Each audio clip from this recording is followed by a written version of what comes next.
Chers frères et sœurs dans le Seigneur, je vous salue tous dans le nom puissant de notre Seigneur et Sauveur Jésus-Christ. Nous sommes là, encore une fois de plus, dans notre émission de prière et d'intercession pour le Grand Congo. Nous intercédons pour que Dieu, encore une fois de plus, fasse grâce à notre nation, afin que nous puissions trouver le bonheur, parce que Dieu nous a donné cette terre pour que nous soyons capables de vivre le bonheur. Voilà pourquoi nous prions pour que Dieu brise tous les aspects inconnus, invisibles, manifestés dans notre territoire, qui nous empêche de vivre cette espérance de vie dont nous désirons tous. Nous prions parce que les enjeux dans notre territoire ne sont pas seulement économiques, spirituels, moraux, financiers, mais les enjeux sont plus spirituels. Cette émission est une émission d'abord des chrétiens, des fils de Dieu qui croient en Jésus-Christ comme étant leur Seigneur et Sauveur, qui comprennent par les Écritures que la prière est une clé qui peut ouvrir le ciel, qui peut fermer le ciel, qui peut déplacer des montagnes, qui peut guérir des vies. Voilà pourquoi nous prions en nous appuyant sur la parole de Dieu, qui est notre source d'inspiration. Nous sommes sur les différentes coupes de jugement que Dieu est en train d'opérer et d'exercer sur la terre. Nous avions parlé sur la 5e coupe de jugement qui est tombée sur le trône de la bête. Nous avons compris par les Écritures que la bête influence le monde. Et nous avons compris par les Écritures que la bête a ses adeptes. La bête contrôle tous les systèmes qui gouverne le monde. Et la bête cherche aussi à contrôler l'Église de Jésus-Christ pour l'assujettir. Voilà pourquoi nous avons compris par les Écritures le combat acharné auquel nous sommes confrontés, nous les chrétiens, sur la terre tous les jours de notre vie. C'est lié au trône de Dieu qui est en nous que la bête veut détruire. Voilà pourquoi le trône de Dieu ne peut pas se laisser vaincre par le trône de la bête. Parce que Dieu siège au milieu de son peuple, Dieu siège dans ses fils. Et Dieu combat pour nous le combat visible et invisible. Et Dieu a, par ses serviteurs, le moyen de défendre son trône. Le trône peut s'établir dans une vie, il peut s'établir dans une nation, dans une famille, dans un contrée de la terre. Lorsque la nation est consacrée à Dieu, Dieu siège dans cette nation, il établit son trône. Et le diable, qui est la bête, qui cherche, lui, à renverser le trône de Dieu par toutes sortes d'astuces, il doit chercher à trouver des canaux, c'est-à-dire des personnes influentes par lesquelles il peut agir. Ça peut être des organisations non gouvernementales, ça peut être des structures bien représentées dans le pays et qui travaillent sous la domination de la bête. Mais nous savons, bien-aimés, que certaines, chez nous les enfants de Dieu, nous ne devons pas nous fier à l'apparence. Nous devons chercher à comprendre que le monde, comment le monde fonctionne. Et nous devons savoir dans n'importe quelle structure d'activité où tu te trouves, même si le trône de la bête est érigé dans cette structure, ça peut être un travail, ton service. Il y a certains rites ou certains aspects de choses maléfiques qui s'opèrent, mais toi, enfant de Dieu, tu ne dois pas t'accoutumer à cela. Tu ne dois pas te conformer à ce monde-là. Tu dois être une référence, tu dois être un repère et tu dois faire la différence parce que plusieurs de nos frères l'ont démontré dans les Écritures.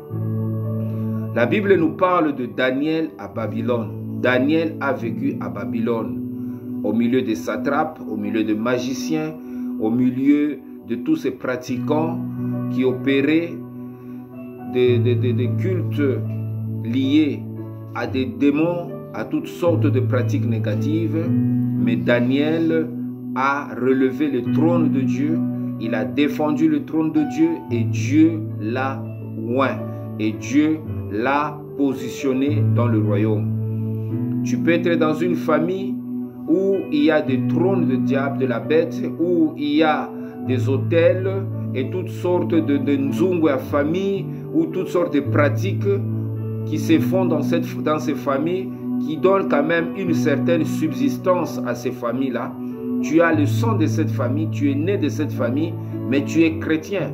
Tu ne dois pas t'accoutumer ni t'accommoder à cela, ou dire que non, il y a beaucoup, il y a biloko, il y a beaucoup, il y a beaucoup famille. Toi, en tant que chrétien, tu dois être comme Abraham, tu dois quitter ton pays, tu dois quitter, c'est-à-dire quitter cet esprit, cette mentalité familiale et mettre en toi, avoir en toi le trône de Jésus-Christ. C'est ça qui va faire la différence entre ceux qui craignent Dieu et ceux qui ne le craignent pas. Parce qu'à un moment donné, Dieu fait toujours la différence. Aujourd'hui, bien-aimés, nous allons lire. Nous allons lire dans les Écritures. Nous sommes toujours dans le livre d'Apocalypse. Nous allons parler sur la sixième coupe. La parole de Dieu dit ceci. Apocalypse chapitre 16 au verset 12. La sixième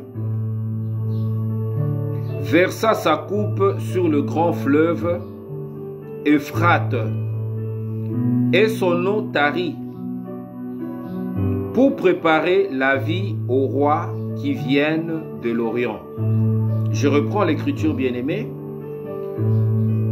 La sixième ici, c'est l'ange, c'est le sixième ange. Le sixième ange versa sa coupe sur le grand fleuve Euphrate et son eau tarit pour préparer la voie aux rois qui viennent de l'Orient.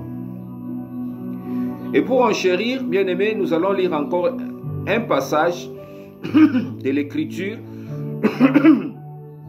C'est dans Ésaïe chapitre 11 au verset 15 qui dit ceci. Le Seigneur asséchera le golfe d'Égypte, il menacera l'Euphrate d'un geste de la main par la puissance de son souffle. Il réduira en sept ruisseaux qu'on pourra passer à pied sec. Bien-aimé, l'Euphrate, c'est le nom du quatrième fleuve qui bordait le jardin d'Éden. D'abord, l'Euphrate, c'est un fleuve. Et nous savons que le fleuve, c'est une grande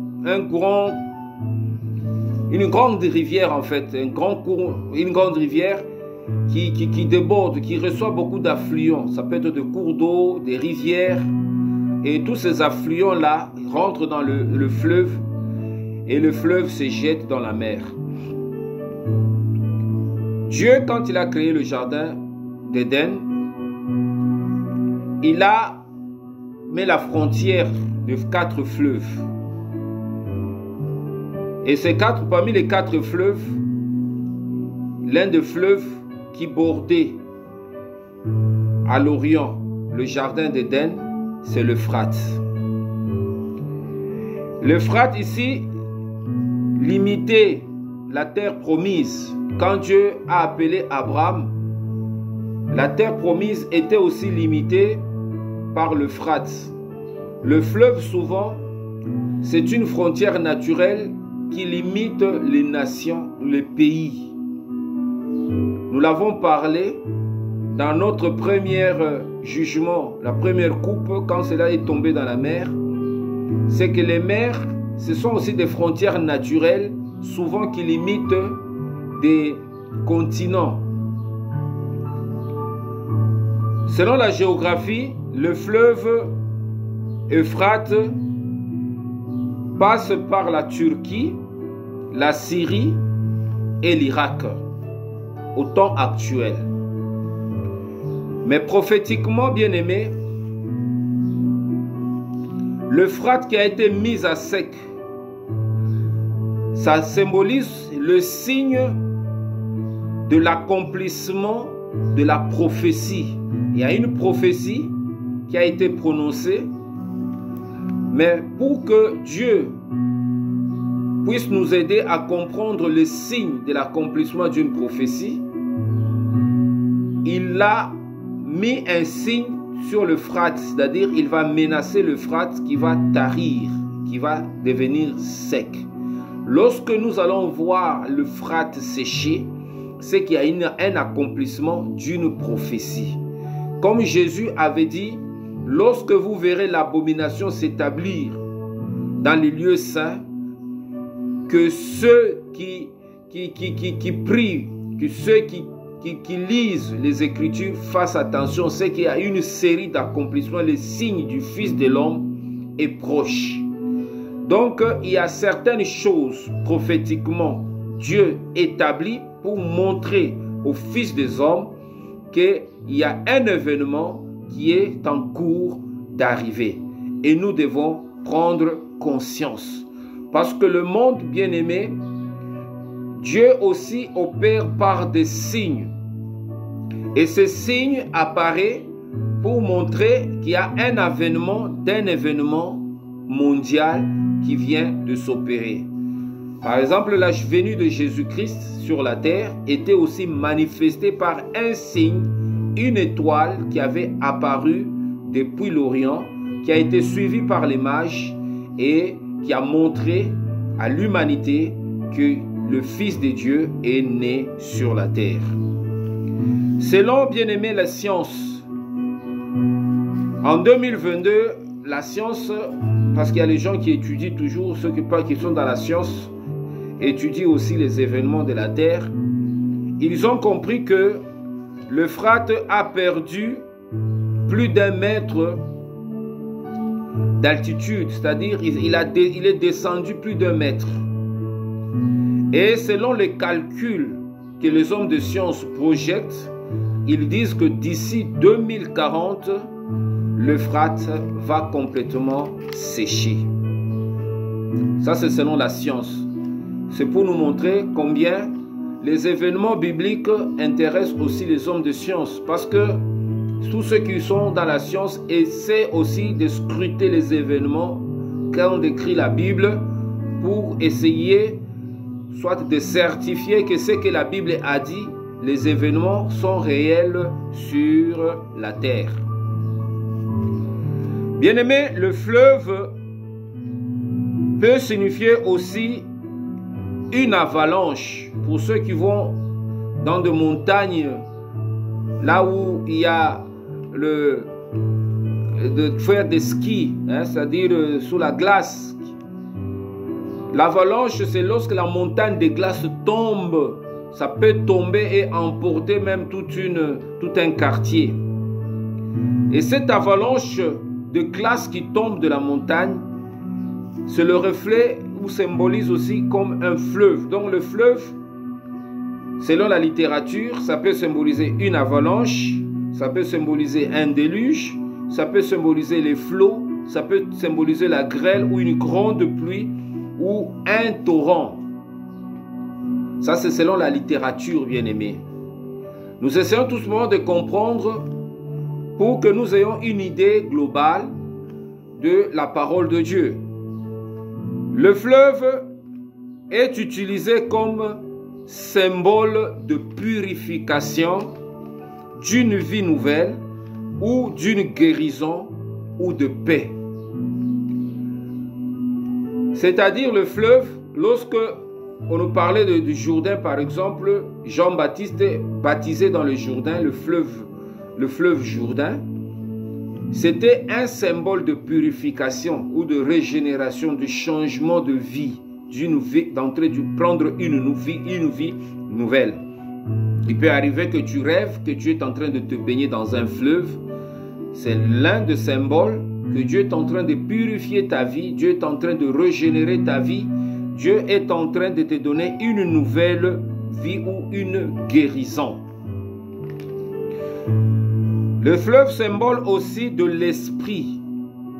Ça représente aussi l'esprit. Ça représente aussi la vie ou la puissance de Dieu. Nous voyons bien Jésus-Christ lorsqu'il a été baptisé. Le ciel a été ouvert et le Saint-Esprit est descendu sur lui sous forme d'une colombe. Et une voix se fit entendre dans le ciel que celui-ci est mon fils en qui j'ai mis toute mon affection. Donc le fleuve dans lequel Jésus s'est trouvé symbolise aussi l'Esprit de Dieu. C'est-à-dire lorsque tu te trouves dans un fleuve en train de baigner, ça peut symboliser aussi la plénitude de l'Esprit que Dieu est en train de te communiquer. Ça peut symboliser aussi la plénitude de la puissance de Dieu que Dieu est en train de te donner. Donc nous essayons de comprendre tout ça et nous arriverons à notre thème parce que nous devons comprendre l'idée générale. Le fleuve peut symboliser aussi une calamité, une grande calamité.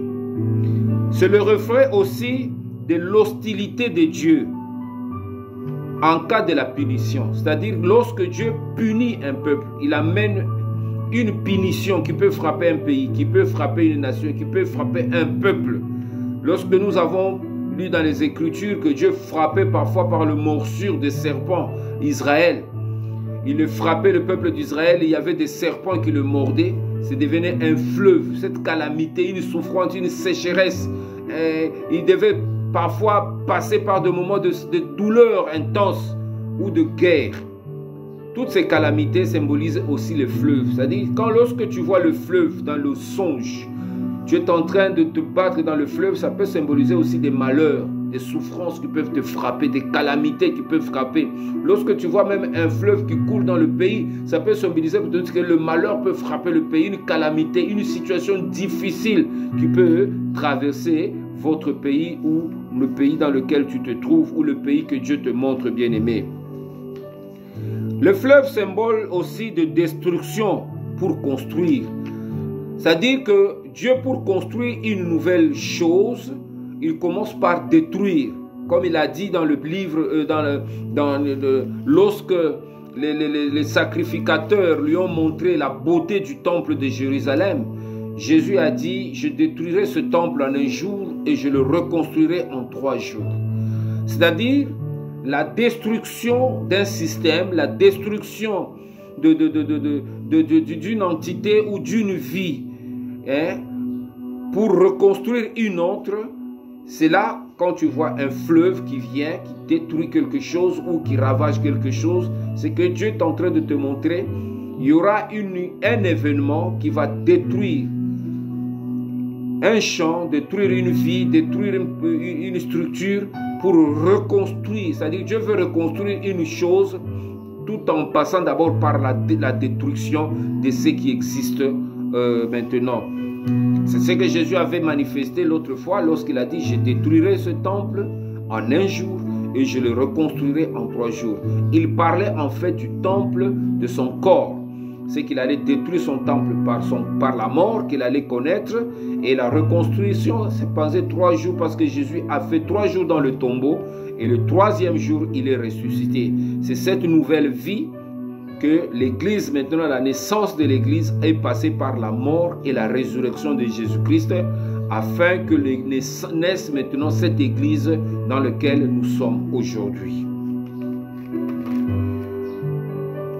Donc le fleuve symbole aussi d'une humanité nouvelle. Nous avons une humanité nouvelle ou une vie nouvelle. Symbole aussi de grands débordements de vie. C'est-à-dire que Dieu veut faire te bénir abondamment, d'une abondance. C'est-à-dire Dieu veut annoncer une abondance de quelque chose. C'est-à-dire tu vas vivre un temps d'abondance et tu te retrouves dans le fleuve. Et ce fleuve-là annonce l'abondance de quelque chose. Jésus l'avait expliqué, bien-aimé, lorsque il était au puits de Samarie avec une femme, la femme samaritaine. Lorsque Jésus a demandé à cette femme de l'eau, cette femme a dit, toi tu es juif, tu demandes à une samaritaine. Jésus lui a rétorqué, l'eau que tu bois, tu auras encore soif, mais l'eau que je te donnerai sera en toi une fleuve qui couleront jusque dans la vie éternelle, ou une source d'eau qui couleront jusqu'à la vie. Donc l'eau que je te donnerai jaillira en toi comme une fleuve, comme une abondance de vie, et qui va maintenant te couler jusqu'à te conduire dans la vie éternelle. Donc le fleuve aussi veut symboliser une grande abondance. C'est-à-dire Dieu veut te bénir abondamment, que ce soit sur le plan spirituel, que ce soit sur le plan moral, que ce soit même sur le plan financier. C'est-à-dire de fleuves d'eau qui coulent en toi, qui fait de toi que tu sois une source de bénédiction pour les autres bien-aimés. Donc nous comprenons ici l'importance du fleuve. Le fleuve aussi symbolise des foules, des langues, des peuples. Comme il y a la femme prostituée dans l'Apocalypse, qui nous parle de la femme prostituée qui était assise sur les eaux. Ces eaux représentaient des grandes foules, ça représentait de toutes les langues, des peuples du monde sur laquelle cette femme était assise. Ce que le fleuve peut symboliser aussi la domination sur les gens, sur le peuple. Dieu te place sur le fleuve, il te représente que non, tu vas avoir une certaine domination, une certaine ascendance sur certaines situations, sur certaines choses, sur certains peuples. Il peut te donner un leadership qui doit faire que tu règnes sur ça peut être une élévation sur le plan professionnel, et tu vas régner sur une certaine portion de gens.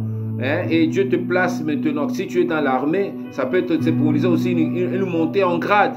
Tu étais capitaine, Dieu t'élève major, ou tu étais major, Dieu t'élève, je ne sais pas, colonel, ou tu étais colonel, Dieu t'élève général. Tu peux être même dans une administration. C'est-à-dire cela représente aussi une élévation. Dieu te placera maintenant sur plus de gens, c'est-à-dire sur une foule de gens. Tu es pasteur, Dieu va te placer sur un grand ministère laquelle tu vas paître beaucoup de brebis. Donc le fleuve aussi représente cela, bien-aimé. Donc ici nous devons comprendre la signification du fleuve. Sur le plan géographique, la signification du fleuve ou le rôle du fleuve, bien-aimé, et de favoriser tout simplement la biodiversité. Pourquoi? Parce que le fleuve alimente les forêts, alimente les jardins, alimente la nature, bien-aimée. Dieu a créé le fleuve, un jardin d'Éden, en fait pour abreuver le jardin d'Éden. Donc ça peut aussi signifier que Dieu est en train d'abreuver ta vie. Lorsque tu vois que tu es dans le fleuve, c'est que Dieu est en train de t'alimenter pour que tu ne sèches pas. Comme l'Apocalypse, Psaume chapitre 1, heureux celui qui est planté près de cours d'eau, c'est-à-dire l'arbre qui est planté près de cours d'eau ou près de fleuves. Il ne tarit pas, son feuillage ne flétrit point, et il produit son fruit en sa saison, et même les oiseaux du ciel viennent mettre leur nid sur cet arbre. C'est cet arbre, c'est toi et moi, c'est nous. C'est-à-dire quand Dieu te met à côté du fleuve, tu te revois à côté du fleuve. C'est que Dieu est en train de te dire que tu es abreuvé. Ta vie sera toujours alimentée. Tu seras toujours quelqu'un qui sera approvisionné à chaque fois et tu ne vas pas manquer quoi que ce soit. C'est que Dieu est en train de dire que non, tu seras toujours pourvu de tout ce que tu as besoin parce que ta vie sera toujours alimentée, bien-aimé. Ça, c'est ce que Dieu est en train de nous faire comprendre. Et que nous allons comprendre ici la signification de ce passage qui dit que le 6e ange versa sa coupe sur le grand fleuve, l'Euphrate, et son eau tarit pour préparer la voie aux rois qui viennent de l'Orient. Ici, on nous parle de rois qui viennent de l'Orient. Qui sont ces rois qui viennent de l'Orient? Bien-aimés, vous savez que le roi qui vient de l'Orient, selon les Écritures, Jésus nous montre que l'étoile de Jésus-Christ qui avait été vue en Orient par le mage était suivie. Ici, on nous parle plus de 3 mages, hein, les 3 mages qui sont allés même voir Hérode. Ce sont des messagers, ce sont des astrologues, certains appellent les astrologues, les gens qui lisaient par les astres les événements qui allaient arriver dans le monde. Ce sont aussi des chercheurs, ce sont des suiveurs de la vérité, des gens qui étaient à la poursuite de connaître qu'est-ce qui est arrivé, qu'est-ce qui va arriver dans ce monde. Ce sont des rois. Bien-aimés, ça symbolise les chercheurs de la vérité. Lorsque tu cherches la vérité, Jésus a dit que je suis le chemin, la vérité et la vie. Lorsque tu cherches la vérité dans ta vie, bien-aimé, tu suis la vérité, tu deviens comme le roi mage. Parce que la vérité, bien-aimé, c'est la parole de Dieu. Comme Jésus lui-même l'a dit, vous connaîtrez la vérité et la vérité vous affranchira. Nous sommes appelés à être affranchis par la vérité. Lorsque ce roi mage ont vu Jésus, ils ont donné leur offrande, ils ont été affranchis parce qu'ils ont compris le sens de leur parcours. Ils ont parcouru de distance. Il y a ceux qui ont quitté la Perse, il y a celui qui a quitté l'Inde, il y a celui qui a quitté je ne sais pas quel pays. Ce sont 3 rois et ils se sont retrouvés dans leur quête de la vérité. Et dans leur quête de la vérité, ils ont trouvé le Messie. Donc nous, en tant que fils de Dieu, sur la terre, nous sommes en train de chercher la vérité. Dans cette vérité-là, nous sommes en train de chercher qu'est-ce qui va arriver dans 2024. Quelle est la vérité de Dieu pour notre nation, le Grand Congo? Quelle est la vérité? Pourquoi Dieu peut créer une nation, pour créer un peuple, et que ce peuple soit assujetti à la souffrance quotidienne? Pourquoi Dieu peut créer une nation et que cette nation n'arrive pas à trouver son canal d'expression, n'arrive pas à trouver son identité pour s'imposer sur l'échiquier mondial comme les autres nations s'imposent aujourd'hui? Comment Dieu peut créer un peuple, un grand espace qu'on appelle le Grand Congo, et que la plupart de la population gémit, souffre dans la misère?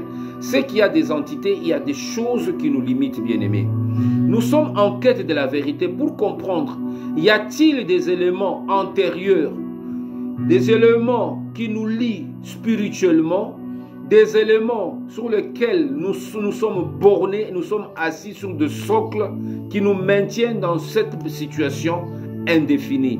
Le fleuve, bien-aimé, nous l'avons démontré, c'est une frontière qui limite. Et lorsque Dieu s'attaque au fleuve, Dieu s'attaque à une frontière. Pourquoi? Parce que le peuple d'Israël, lorsqu'il quittait Canaan pour aller en Égypte, avant d'entrer dans la terre promise, il y avait le fleuve Jourdain qui les empêchait de traverser. Ils avaient traversé la mer Rouge, ils sont rentrés dans le désert, mais pour entrer dans la terre promise, la terre de Canaan, il fallait passer par le Jourdain. Mais comment ils devaient traverser le Jourdain, bien-aimé? Parce que le Jourdain, il n'avait ni pirogue, il n'avait ni quoi que ce soit. C'est là où la puissance de Dieu se manifestait. Dieu a donné une directive aux sacrificateurs de prendre l'arche et de descendre avec l'arche dans le Jourdain. La Bible nous dit que lorsque le pied des sacrificateurs ont touché le Jourdain a cessé de couler. Pourquoi Dieu a fait tarir le Jourdain? C'est pour faire traverser son peuple et l'amener dans la terre promise. C'est que si Dieu a fait trahir l'Euphrate, c'est pour un but. Le but pour lequel Dieu veut faire tarir, il juge l'Euphrate. Un, c'est pour faire traverser le peuple de Dieu.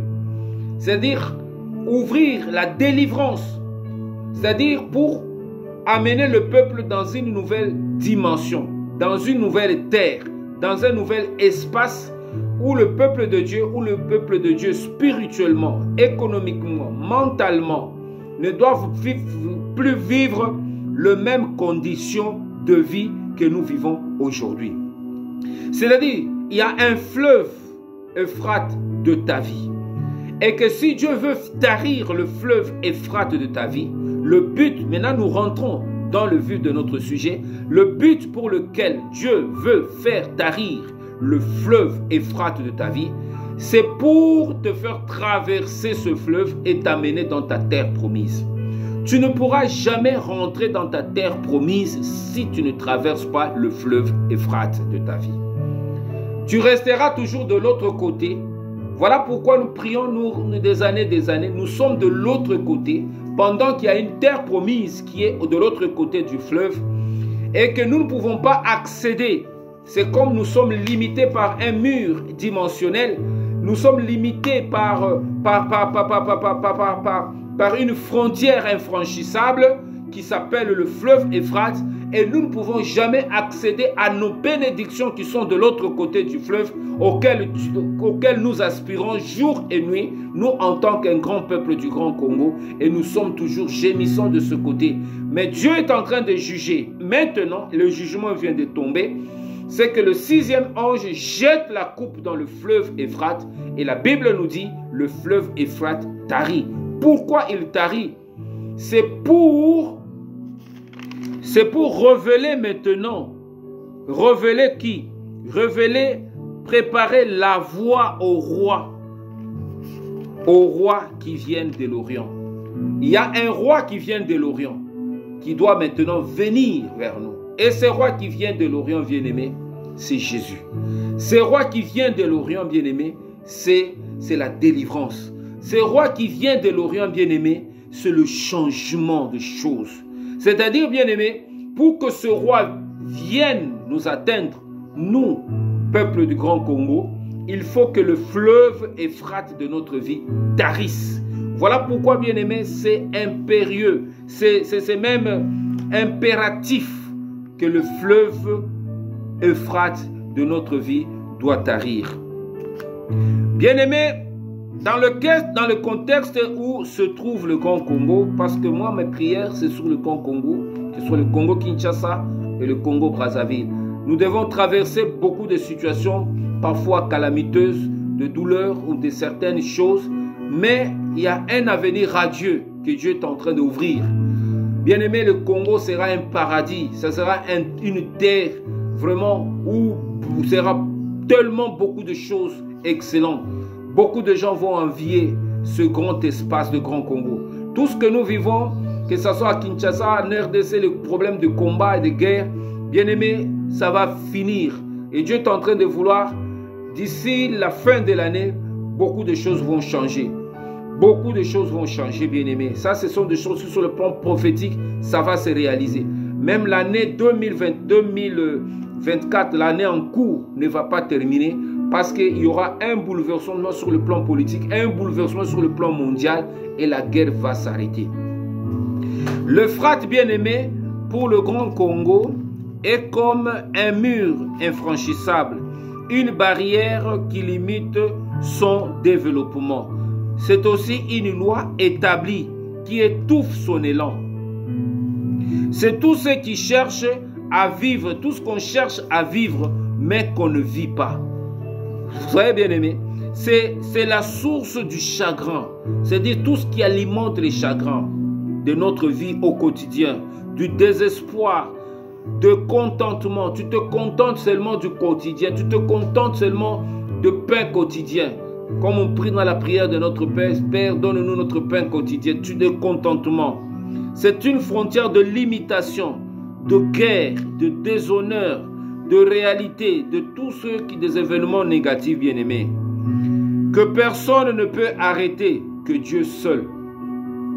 Dieu dessèche l'Euphrate du Grand Congo pour préparer la voie du roi d'Orient, qui est le roi d'Orient, Jésus-Christ, bien-aimé. Jésus vient, comme la Bible nous dit, il vient bientôt. La manière dont Jésus vient, Il peut venir aussi par des événements nouveaux plutôt. Il peut venir par des événements nouveaux. Tu sens dans ton territoire un changement de choses, un changement de vie, un changement de situation. Tu ne vois que les choses que tu forçais, tu ne les forces pas. Tu vois que les choses auxquelles tu courais pour les atteindre, tu ne cours pas. Mais c'est des choses maintenant qui viennent vers toi. C'est ça qui représente maintenant que non. Il y a des situations qui vont commencer à te chercher. Il y a des événements qui vont... Ça peut être même l'argent, bien-aimé. Tu es en train de jeûner, tu cours, tu te bats du matin au soir pour nouer les 2 bouts du mois. Bien-aimé, Dieu peut alléger certaines souffrances, alléger certaines situations en tarissant le fleuve de malheur, en tarissant le fleuve Euphrate de calamité qui coule dans ta vie, qui coule dans ton cœur, qui coule dans ton âme, qui coule dans ton pays. Qui coule dans ton pays, le Grand Congo. Il le tarit à Kausi Ango. Maya pisoli na yo e kauki. Maya misu na yo e kauki. Maya kolela na yo e kauki. Maya mitungisi. Ya butu moi, mutu pasi. Ozo kanisa e kauki.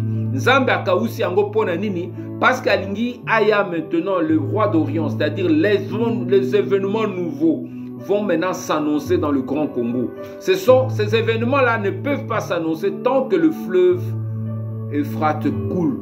Dieu s'attaque au fleuve Euphrate pour l'arrêter, pour dire que maintenant, est coquille. Denga arrêta qui fleuve Euphrate, il y a Job. Job a vu le fleuve couler dans sa vie. Job a perdu ses enfants bien-aimés. Job a perdu ses biens matériels. Biloko na bibwele na tout et koufi. Ba foudre ba kake beti na bandako esika bana na ba laki ko sakana na fête bana tout ba koufi bien-aimé. Le fleuve de malheur. Job a pleuré bien-aimé. Job a dit nu je suis sorti du ventre de ma mère, nu j'y retournerai. J'y retournerai. L'Éternel a donné, l'Éternel a repris. Job a l'éli bien-aimé. Satan soukiwanate alobi non. Fleuve est coulé car na biloko. Maintenant est coulé na kati ya vie na ye, est coulé na nzoto na nzambe alobi. Est coulé car na nzoto mais est coulé na molema na été, ko toucher vie na été. Bien-aimé, soki nzamba ordonna ki a touché molema Job alinga ki akufa. C'est que yana makambo ko coulé na vie na biso, ko coulé na Congo, ko coulé na isika nyoso. Et la bitumba bandeko na biso bazo souffrir na est kuna. Fleuve ya malheur, baza déplacer na mboka na bango moko ba comme le kola ba umbu. Bien-aimé, ce fleuve là va tarir au nom de Jésus. Parce que Dieu, pour annoncer, pour amener des choses nouvelles, il doit arrêter d'abord le malheur, la source du malheur qui frappe une nation. La source, si cette source du malheur est politique, Dieu va l'arrêter. Si cette source de malheur est spirituelle, Dieu va l'arrêter. Si cette source de malheur est liée à des entités maléfiques qui maintiennent ces choses dans notre vie, Dieu vient pour les arrêter. Voilà pourquoi le jugement de l'Euphrate, bien-aimé, c'est pour que le roi d'Orient vienne. Ce roi d'Orient, bien-aimé, ne peut pas être empêché par l'Euphrate, mais Dieu arrête maintenant l'Euphrate. Voilà pourquoi nous allons prier, bien-aimé. Parce que ces choses vont arriver dans notre vie, dans notre pays, dans le Grand Congo. C'est des choses nouvelles qui viennent maintenant au nom de Jésus. Seigneur, je remercie ton nom et je rends grâce à toi. Je bénis ton nom, ô éternel Dieu Tout-Puissant. Le Dieu d'Apocalypse, le Dieu qui annonce, le Dieu qui révèle, le Dieu qui nous dit des choses d'une façon imagée, mais qui nous révèle pour que nous puissions comprendre le sens de son nom, le sens de son amour, le sens de sa grandeur. Le Dieu du Grand Congo, le Congo-Brazza, le Congo-Kinshasa. Père, selon le 6e jugement qui tombe sur l'Euphrate, le jugement qui tombe sur l'Euphrate du Grand Congo, qui tarit, Seigneur, maintenant, que l'Euphrate du Grand Congo tarisse au nom de Jésus. L'Euphrate de la calamité, l'Euphrate du malheur, l'Euphrate de toutes sortes de situations négatives, l'Euphrate de guerre à l'est de la RDC, l'Euphrate de toute situation compliquée, Seigneur, dans laquelle nous vivons aujourd'hui. L'Euphrate, Seigneur, notre Dieu, de l'insécurité dans lequel se trouvent certaines parties de la population qui vivent, Seigneur, notre Dieu, dans l'insécurité. Nous prions dans cet espace, Seigneur, notre Dieu, le Grand Congo, que ce fleuve Euphrate, qui empêche, Seigneur, le roi d'Orient de venir, qui arrête la main de Dieu, qui empêche, Seigneur, notre Dieu, qu'un renouvellement de choses s'opère.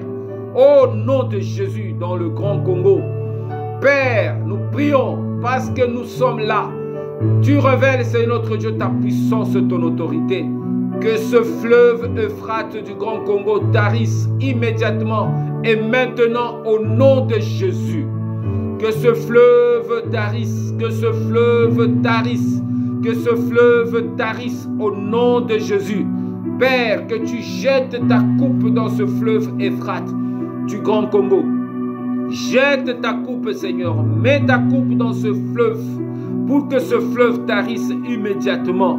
Ce fleuve de pleurs, ce fleuve de gémissement, ce fleuve d'incertitude, ce fleuve, Seigneur, de désolation, ce fleuve, c'est notre Dieu, de toutes sortes de fléaux. Seigneur notre Dieu, que cela sèche maintenant. Tous ceux qui se trouvent, Père éternel, frappés, qui boivent à ce fleuve de malheur, jour et nuit, qui voient leurs membres de famille partir, qui pleurent dans de deuil en ce moment, qui sont frappés par des maladies, le fleuve de maladies qui coule dans leur famille, qui coule, Seigneur notre Dieu, dans leur contrée. Seigneur notre Dieu, nous prions maintenant que ce fleuve, Seigneur, tarisse immédiatement au nom de Jésus. Seigneur, fais tarir ce fleuve par ta main puissante.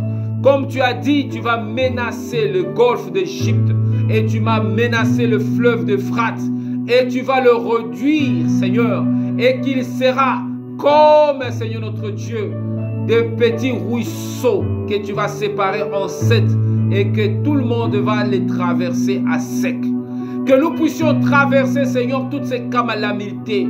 Que donne-nous la force de traverser, Seigneur notre Dieu. Réduis, Seigneur notre Dieu, ce fleuve Euphrate qui nous endeuille jour et nuit, qui nous maintienne esclaves, qui brille, qui nous empêche, Seigneur notre Dieu, de vivre, d'entrer dans la terre promise, d'entrer dans notre terre promise. Comme tu avais fait tarir, Seigneur notre Dieu, le fleuve Jourdain, au temps, Seigneur notre Dieu, de Josué, et il a traversé le Jourdain à pied sec, parce que tu as ordonné aux sacrificateurs de descendre dans le Jourdain, et le Jourdain s'est arrêté. Aujourd'hui, ce fleuve, c'est notre Dieu qui coule dans mon pays, le Congo-Brazza, le Congo-RDC, ce fleuve éternel, notre Dieu, qui empêche le développement de ces deux nations, qui empêche le développement de ce grand pays, c'est notre Dieu, puisse tarir. S'il se trouve au niveau spirituel, c'est que cet esprit, c'est notre Dieu qui maintient le Grand Congo. Maintenant, tarisse au nom de Jésus. S'il se trouve au niveau politique, Seigneur, qu'ils soient maintenant détruits, Seigneur notre Dieu, ces entités politiques maléfiques qui empêchent le développement, qu'ils soient maintenant détruits au nom de Jésus et qu'ils tarissent maintenant au nom de Jésus. S'il se trouve, Père éternel, par toute forme, c'est notre Dieu, la source du malheur, la source de problèmes, la source de calamité auxquelles nous abreuvons jour et nuit, qui limite notre vision, qui limite notre conscience collective, Seigneur, qui limite, c'est notre Dieu, notre vie, qui limite, c'est notre Dieu, notre économie, nos finances, qui limite, Seigneur, tout ce que nous faisons au quotidien, mais que cela maintenant sèche au nom de Jésus, que cela tarisse maintenant au nom de Jésus, que cela tarisse maintenant, Père éternel, pour que le roi d'Orient vienne. Oh, que le roi d'Orient vienne, qui représente le renouvellement, la nouvelle dispensation de choses, la nouvelle politique, Seigneur, qui doit maintenant conduire le Grand Congo, le politique de grand développement, des grandes ambitions, pour que dans notre nation s'établissent, Seigneur notre Dieu, de grandes industries qui doivent, Seigneur, Père éternel, développer, c'est notre Dieu, des grandes structures de développement qui doivent émerger changer dans ce grand Congo. Tout est possible pour que, Seigneur notre Dieu, nous voyons, Seigneur notre Dieu, ce qu'on appelle le leadership de nouvelles, Seigneur notre Dieu, de nouvelles expansions, c'est notre Dieu de vie. Que pour que Père éternel, le rêve Congo, le rêve du grand Congo, Père éternel, notre Dieu, puisse sortir maintenant de tout le cœur, c'est notre Dieu, de nos frères et sœurs qui sont maintenant, Père éternel, en train de se rechercher, en train de se demander qu'est-ce que nous allons faire. Maintenant, Père éternel, que ce fleuve Euphrate, c'est notre Dieu, qui empêche le grand Congo de se développer, puisse tarir maintenant. Puisse tarir selon le jugement que tu opères, le fleuve de la guerre, le fleuve, Seigneur notre Dieu, de la misère, de la disette, de toutes sortes, c'est notre Dieu, de situations négatives, Père éternel, puisse tarir au nom de Jésus. Au nom de Jésus.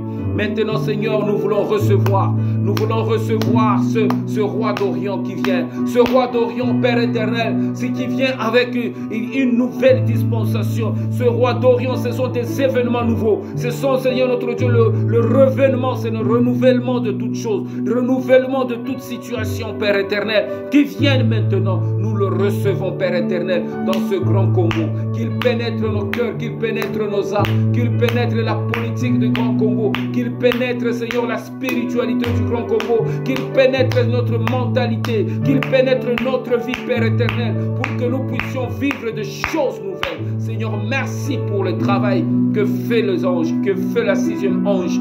Merci, Seigneur notre Dieu, parce que tu détruis, Seigneur notre Dieu, une vie, tu détruis une mentalité, tu détruis, Seigneur notre Dieu, une situation empirique, Seigneur notre Dieu, qui domine dans notre vie. Maintenant, tu donnes maintenant une nouvelle formule, tu crées une nouvelle vie dans laquelle nous rentrons, une nouvelle porte dans laquelle nous rentrons, un nouveau espace dans lequel nous vivons. Père éternel, de développement, de situation nouvelle, maintenant d'une lumière nouvelle qui régnera dans ce grand Congo. Nous la recevons, Père éternel, nous la vivons, nous la comprenons et nous l'acceptons de tout cœur, et que cela soit manifesté dans le nom puissant de Jésus.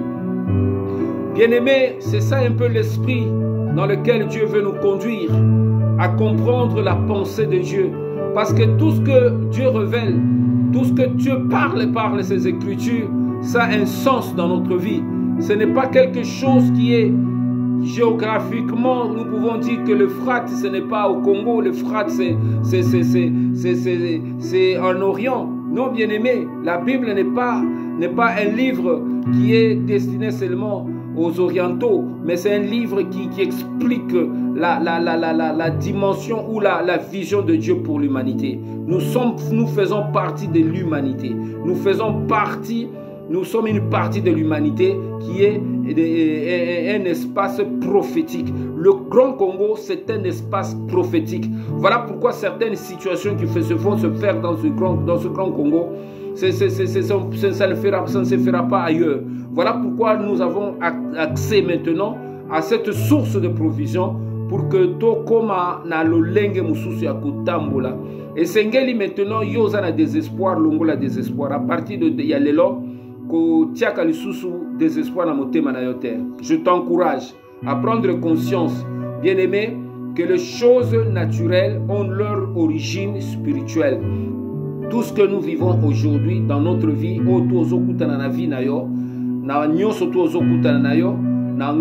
bien-aimé, et à origine spirituelle. Donc, yo maintenant, toyebi maintenant l'Ilobananzambe et ali d'abord source à vie, paix à esprit. Yango, l'esprit combat l'esprit. Les armes physiques ne peuvent rien faire contre l'esprit.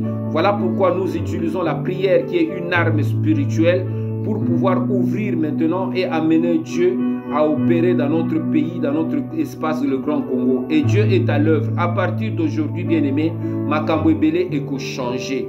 Aneo eko silate. Même na côté à est, bandego bazol la butu moi, insécurité. Zambe azoluka kobongisa eloko moko. C'est vrai que politique oyo occidentaux balingi ba mener, c'est pour que ba isoler parti au est et à la lokola un territoire maintenant autre. Mais Zambé a allé dans manière de coopérer. Dieu va confondre l'Occident, bien-aimé. Parce que Dieu est capable de dénouer les liens qui lient le Grand Congo. Dieu est capable. C'est maintenant la puissance de Dieu contre la puissance des nations. C'est la puissance de Dieu contre la puissance de la bête. Nous nous appuyons sur la puissance du Très-Haut. Et cette puissance va faire beaucoup de choses.